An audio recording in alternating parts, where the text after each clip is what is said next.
عثمان کے سپاہی البائے الب کی تاریخ عثمانی سلطنت کے ابتدائی دور کی ایک دلچسپ کہانی ہے۔ البائے الب ایک نڈھر جنگجو اور عثمانی فوج کے وفادار سپاہی تھے، جن کا ذکر خصوصاً عثمان غازی کے دور میں ملتا ہے۔ ان کا کردار سلطنت کے قیام اور اس کی حفاظت میں نہایت اہم تھا۔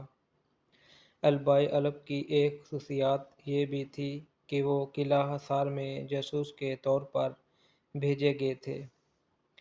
اس وقت قلعہ حصار ایک اہم دفاعی مقام تھا اور اسے فتح کرنا عثمان غازی کے لیے بہت ضروری تھا۔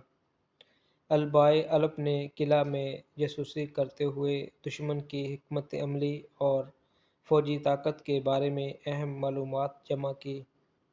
ان معلومات کی بنیاد پر عثمانی فوج نے قلعہ حصار پر حملہ کرنے کی منصوبہ بندی کی۔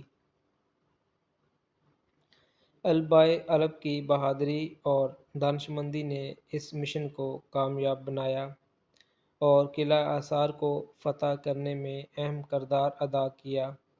ان کی یہ خدمات عثمانی سلطنت کے ابتدائی دور میں ان کی وفاداری اور قربانیوں کا ثبوت ہیں، جو آج بھی تاریخ میں یاد کی جاتی ہیں۔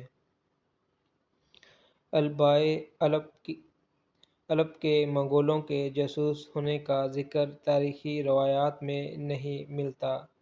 البائے الب عثمانی سلطنت کے ابتدائی دور کے ایک وفادار اور نڈھر سپاہی کے طور پر جانے جاتے ہیں، جو عثمان غازی کے قریبی ساتھی تھے۔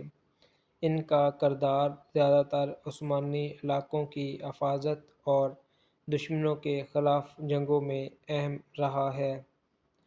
منگولوں کے جاسوس ہونے کے بجائے البائے الب کا کردار عثمانی فوج کے لیے معلومات اکٹھا کرنے اور دشمنوں کے خلاف جنگی منصوبہ بندی میں تھا۔ ان کی خدمات زیادہ تر عثمانی فوج کے مفاد میں تھیں اور وہ عثمانی سلطنت کے قیام اور استحکام میں اہم کردار ادا کرتے رہے۔ اس لیے البائے الب کو منگولوں کا جاسوس قرار دینا تاریخی حوالوں سے درست نہیں ہے۔